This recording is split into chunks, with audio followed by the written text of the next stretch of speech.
Hello प्यारे दोस्तों, तो आज की इस वीडियो में हम आपका क्लास 9th का ये जो इवनिंग शिफ्ट का हिंदी का क्वेश्चन पेपर है तो इसका आंसर की करेंगे हम आज के इस वीडियो में। यानी कि इस क्वेश्चन पेपर का हम सॉल्यूशन करेंगे। तो चलिए शुरू करते हैं। तो सबसे पहले देखिए खंड अ का फर्स्ट क्वेश्चन। तो फर्स्ट क्वेश्चन जो है ये आपका गद्यांश वाला था। तो आपको इस गद्यांश को सबसे पहले पूरा ध्यान से अच्छे से पढ़ना था। बाकी का गद्यांश ये रहा। तो आपने एग्जाम में गद्यांश को अच्छे से पढ़ लिया होगा। अब फर्स्ट क्वेश्चन देखिए क्या पूछा गया था कि कोई भी लक्ष्य या उद्देश्य कैसे हासिल किया जा सकता है। तो इसका आंसर आपने अच्छे से कर लिया होगा अगर आपने जो गद्यांश है उसको अच्छे से पढ़ा होगा तो, क्योंकि इसका आंसर आपको गद्यांश में ही मिल गया होगा। तो कोई भी लक्ष्य या उद्देश्य कैसे हासिल किया जा सकता है? समर्पण और श्रम करके। यानी कि हमारा ए ऑप्शन करेक्ट था इस क्वेश्चन का। इसके बाद अगला क्वेश्चन था कि मनुष्य का लक्ष्य स्पष्ट क्यों होना चाहिए। तो अर्थवान जीवन के लिए मनुष्य का जो लक्ष्य है वो स्पष्ट होना चाहिए। यानी कि इस क्वेश्चन का सी ऑप्शन हमारा करेक्ट था। ठीक है, सभी का आंसर आपको गद्यांश में ही दिया गया था। तो अगर आपने गद्यांश को ध्यान से पढ़ा होगा तो आपके सारे आंसर सही जाएंगे। इसके बाद अगला क्वेश्चन देखिए कथन और कारण वाला था। कथन ए एवं कारण आर को पढ़कर उपयुक्त विकल्प को चुनिए।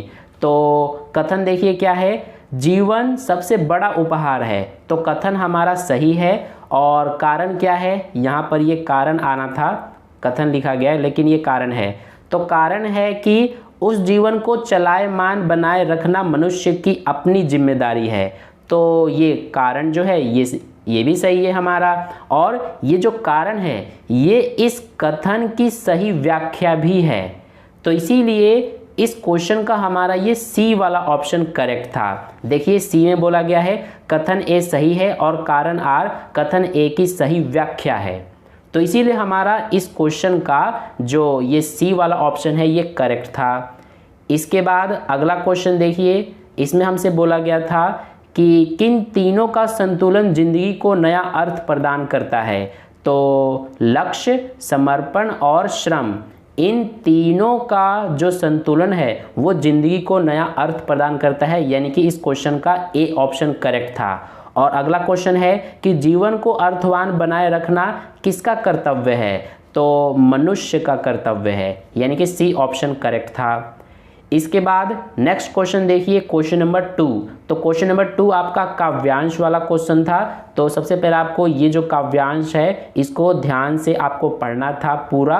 और इसके आधार पर फर्स्ट क्वेश्चन देखिए क्या पूछा गया था कि उपर्युक्त काव्यांश में हारिल किसका प्रतीक है। तो जो हारिल है ये जीवन में अग्रसर व्यक्ति का प्रतीक है। यानी कि हमारा डी ऑप्शन करेक्ट था। इसके बाद अगला क्वेश्चन है कवि व्यक्ति के हाथों में शक्ति क्यों देना चाहता है।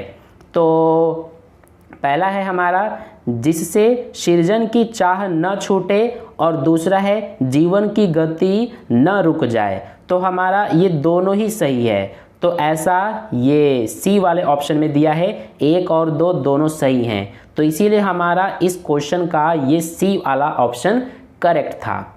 इसके बाद अगला क्वेश्चन चलते हैं नेक्स्ट क्वेश्चन पर। तो नेक्स्ट क्वेश्चन है उषा का आगमन किस दिशा में हो चुका है। तो पूर्व यानी प्राची, पूर्व दिशा में हो चुका है। ये सारा आंसर हम जो काव्यांश है उसके अनुसार ही कर रहे हैं। ठीक है, सबका आंसर काव्यांश में ही आपको मिल गया होगा। इसके बाद नेक्स्ट क्वेश्चन है कि उपर्युक्त काव्यांश के माध्यम से कवि हमें क्या प्रेरणा देना चाहता है। तो चुनौतियों का सामना करना इसका प्रेरणा देना चाहता है कवि। यानी कि बी ऑप्शन हमारा करेक्ट था। और अगला क्वेश्चन है कि कर्मवीर का कर्म नहीं है, क्या नहीं है, जीवन साधना की अवहेलना। यानी कि ए ऑप्शन हमारा करेक्ट था। अगला क्वेश्चन नेक्स्ट क्वेश्चन पर चलते हैं क्वेश्चन नंबर 3। इसमें बोला गया था कि निर्देशानुसार उपसर्ग और प्रत्यय पर आधारित 5 बहुविकल्पीय प्रश्नों में से किन्हीं 4 के उत्तर दीजिए। तो पहला देखिए अवकाश शब्द में उपसर्ग है। तो अवकाश शब्द में क्या उपसर्ग है, अव जो है ये उपसर्ग है। अव हमारा उपसर्ग हो जाएगा और काश जो है वो मूल शब्द हो जाएगा। यानी कि बी ऑप्शन करेक्ट था। नेक्स्ट पठनीय शब्द में प्रत्यय है तो इसमें हमारा निय ये है प्रत्यय। पठ जो है वो मूल शब्द हो जाएगा और निय जो है ये हो जाएगा प्रत्यय, तो इसीलिए ए ऑप्शन करेक्ट हो जाएगा। इसके बाद नेक्स्ट क्वेश्चन देखिए, एक प्रत्यय वाला शब्द है तो एक प्रत्यय वाला हमारा धार्मिक ये शब्द है, यानी कि धार्मिक में एक प्रत्यय है। इसके बाद परि उपसर्ग लगा हुआ शब्द है तो परिक्रमा ये हमारा परि उपसर्ग लगा हुआ शब्द है, यानी कि डी ऑप्शन करेक्ट था। इसके बाद नेक्स्ट क्वेश्चन है कि निम्नलिखित शब्दों में से अकाल्पनिक शब्द में उपसर्ग मूल शब्द एवं प्रत्यय के सही विकल्प को चुनिए। तो अक कल्पना की ये हमारा नहीं है, अ प्लस कल्पना प्लस इक ये हमारा आंसर बिल्कुल सही है, यानी कि अकाल्पनिक में जो उपसर्ग है वो अ है, इसके अलावा मूल शब्द कल्पना है और प्रत्यय इक है, तो यानी कि हमारा बी ऑप्शन करेक्ट हो जाएगा इस क्वेश्चन का। अब चलते हैं नेक्स्ट क्वेश्चन पर, क्वेश्चन नंबर 4 पर। इसमें बोला है कि निर्देशानुसार समास पर आधारित 5 बहुविकल्पीय प्रश्नों में से किन्हीं 4 के उत्तर दीजिए। तो पहला है मन चाहा शब्द में समास है, तो मन चाहा शब्द में हमारा ये मन से चाहा ये हो जाएगा विग्रह, यानी कि तत्पुरुष समास है, तो इसीलिए ए ऑप्शन हमारा करेक्ट हो जाएगा। नेक्स्ट क्वेश्चन है रातों रात शब्द में समास है, तो इसमें हमारा अव्ययी भाव समास है रातों रात में, यानी कि सी ऑप्शन करेक्ट हो जाएगा इस क्वेश्चन का। इसके बाद नेक्स्ट देखिए, बहुब्रीहि समास का उदाहरण है तो नीलकंठ ये हमारा बहुब्रीहि समास का उदाहरण है, यानी कि नीलकंठ में बहुब्रीहि समास है। इसके बाद पंच तत्व का समास विग्रह करते हुए समास का नाम लिखिए।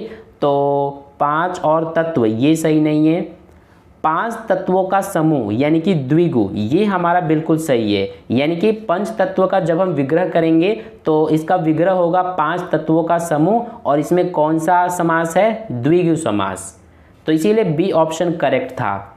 इसके बाद अगला देखिए, नेक्स्ट क्वेश्चन है कि समास का सही विकल्प का चयन कीजिए। तो गिरिधर अव्ययी भाव, गिरिधर में अव्ययी भाव समास है नहीं। अगला है नवरत्न द्वंद्व, तो इसमें नवरत्न में द्वंद्व समास होगा नहीं। इसके अलावा नीलगाय कर्मधारय समास ये सही है, नीलगाय में हमारा कर्मधारय समास हो जाएगा, यानी कि इस क्वेश्चन का सी ऑप्शन हमारा करेक्ट हो जाएगा। ठीक है, अब इसके बाद नेक्स्ट चलते हैं क्वेश्चन नंबर 5 पर। इसमें बोला गया है निर्देशानुसार अर्थ की दृष्टि से वाक्य भेद पर आधारित 5 बहुविकल्पीय प्रश्नों में से किन्हीं 4 के उत्तर दीजिए। पहला है यदि वह कार्य करता तो भूखा नहीं मरता, अर्थ की दृष्टि से वाक्य होगा, तो संकेतवाचक हो जाएगा हमारा, यानी कि इस क्वेश्चन का बी ऑप्शन हमारा करेक्ट था। इसके बाद अगला है विवेक स्कूल जाता है, इस वाक्य को आज्ञावाचक वाक्य में बदलिए। तो विवेक स्कूल जाता है इसका आज्ञावाचक क्या हो जाएगा, विवेक स्कूल जाओ, यानी कि हमारा इस क्वेश्चन का सी वाला ऑप्शन करेक्ट हो जाएगा। अगला देखिए, इसमें बोला है सूची 1 को सूची 2 से मिलान कीजिए और सही विकल्प चुनिए।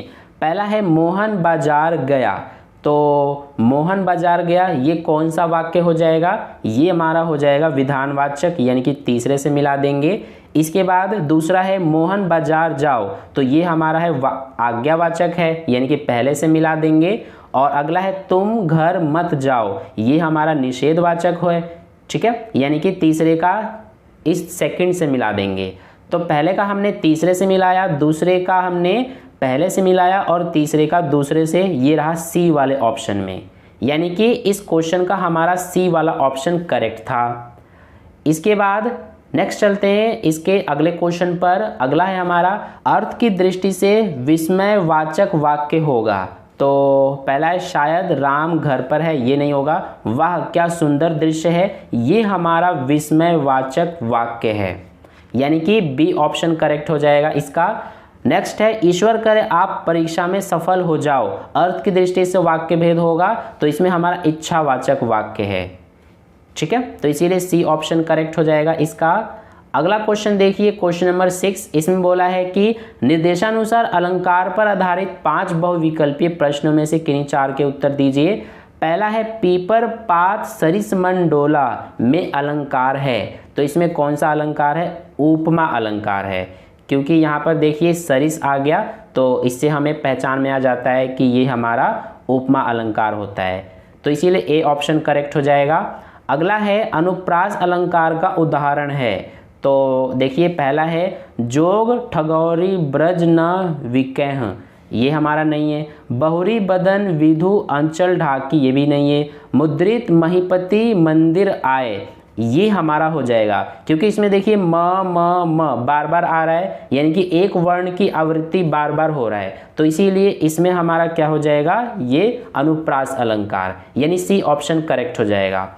अगला है सिर पर जिसके असिघात रक्त चंदन है में कौन सा अलंकार है? तो इसमें हमारा है रूपक अलंकार। इसके बाद नेक्स्ट चलते हैं अगले क्वेश्चन पर। तो अगला हमारा है तीन बेर खाती भी वे तीन बेर खाती है में कौन सा अलंकार है? तो इसमें हमारा यमक अलंकार है। अगला है उपमा अलंकार के अंग नहीं हैं, तो भ्रांतिमान, यानी कि डी ऑप्शन हमारा करेक्ट हो जाएगा। उपमा अलंकार का ये अंग नहीं है। अगला है हमारा क्वेश्चन नंबर 7। तो इसमें हमारा ये गद्यांश दिया गया था, इस गद्यांश को आपको पहले अच्छे से पढ़ना था और इसके आधार पर देखिए पहला क्वेश्चन पूछा गया था कि विचार विनिमय से क्या तात्पर्य है? तो विचारों का आदान प्रदान, विचार विनिमय का मतलब है विचारों का आदान प्रदान, यानी ए ऑप्शन करेक्ट था। दूसरा है दोनों बैल सिंग क्यों मिला लिया करते थे? क्योंकि पहला है विनोद के भाव से, दूसरा है आत्मीयता के भाव से, यानी कि ये दोनों ही सही हैं, यानी कि विनोद के भाव से भी और आत्मीयता के भाव से भी दोनों बैल जो है वो सिंग मिला लिया करते थे। ये हमारा आपके बुक का क्वेश्चन है, तो इसीलिए 1 और 2 दोनों सही है, सी वाले ऑप्शन में दिया है, यानी कि हमारा सी ऑप्शन करेक्ट था।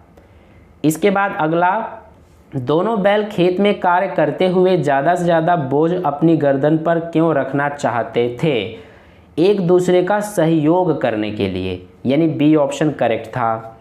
इसके बाद नेक्स्ट, गद्यांश के अनुसार दोस्तों में घनिष्ठता होते ही वे क्या करने लगते हैं?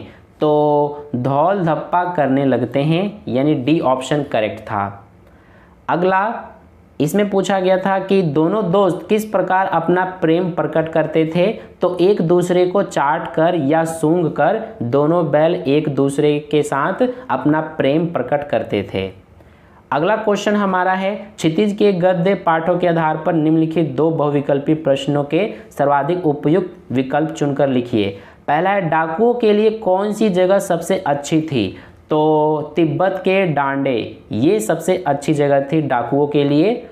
अगला है उपभोक्तावाद की संस्कृति से क्या हानि हो रही है? तो संसाधनों का घोर अपव्यय हो रहा है, यानी कि ए ऑप्शन हमारा करेक्ट था।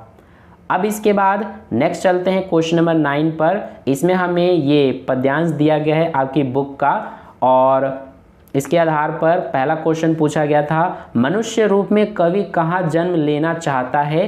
तो कवि गोकुल में जन्म लेना चाहता है, ये सी वाला ऑप्शन है हमारा, तो इसीलिए सी ऑप्शन करेक्ट हो जाएगा। अगला है कदम का वृक्ष कहाँ पर स्थित है? तो यमुना नदी के किनारे स्थित है कदम का वृक्ष। अगला क्वेश्चन है कि पुरंदर शब्द किसके लिए प्रयुक्त हुआ है? तो इंद्र के लिए प्रयुक्त हुआ है। और अगला है कि कालिंदी कुल कदम की डारन में कुल शब्द का क्या अर्थ है? तो इसका अर्थ है कि किनारा। अगला क्वेश्चन, इसमें पूछा गया था कि कवि किस पर्वत का पत्थर बनना चाहता है? तो गोवर्धन पर्वत का पत्थर बनना चाहता है कवि। नेक्स्ट क्वेश्चन देखिए, नेक्स्ट क्वेश्चन में यहाँ पर कहा गया है कि पाठ्यपुस्तक में निर्धारित कविताओं के आधार पर 2 प्रश्नों के सर्वाधिक उपयुक्त विकल्प चुनकर लिखिए। तो पहला है हमारा कबीरदास जी ने संत सुजान किसे कहा है? तो ईश्वर को, मंदिर मस्जिद में खोजने वालों को नहीं, योग वैराग्य करने वालों को नहीं, जो निरपेक्ष भाव से ईश्वर का भजन करते हैं, ये सही है। तो इसीलिए हमारा इस क्वेश्चन का सी ऑप्शन करेक्ट था। इसके बाद अगला है कि घर जाने की चाह से कवियत्री का क्या तात्पर्य है? तो ईश्वर के पास जाना, ईश्वर के पास जाना, यही तात्पर्य है घर जाने की चाह से कवियत्री का, यानी कि सी ऑप्शन करेक्ट था। तो ये हो गया हमारा क्वेश्चन नंबर 10 का सॉल्यूशन। अब इसके बाद क्वेश्चन नंबर 11 से आपका खंड ब, जिसमें कि वर्णनात्मक प्रश्न है, यानी कि आपको इनके आंसर लिख करके बताने थे अपने आंसर शीट में, यानी कि लॉन्ग आंसर टाइप क्वेश्चन है ये। तो इनके आंसर तो आपने कर ही लिया होगा। ये जितने भी क्वेश्चंस आप देख रहे हैं इनके आंसर आपको लिखना था पूरा, तो इनके आंसर आपने कर लिया होगा। इसके अलावा आगे जितने भी क्वेश्चंस हैं वो आपके अनुच्छेद वगैरह, पत्र वगैरह के क्वेश्चन है, तो इनको आपने लिख लिया होगा। अगर फिर भी इनमें अगर आपको जैसे कि क्वेश्चन नंबर 11 जो है इनके आंसर आपको चाहिए तो मुझे कमेंट करके बताना, मैं उसके लिए अलग से वीडियो बनाकर आपको बता दूंगा कि इनके आंसर क्या होंगे।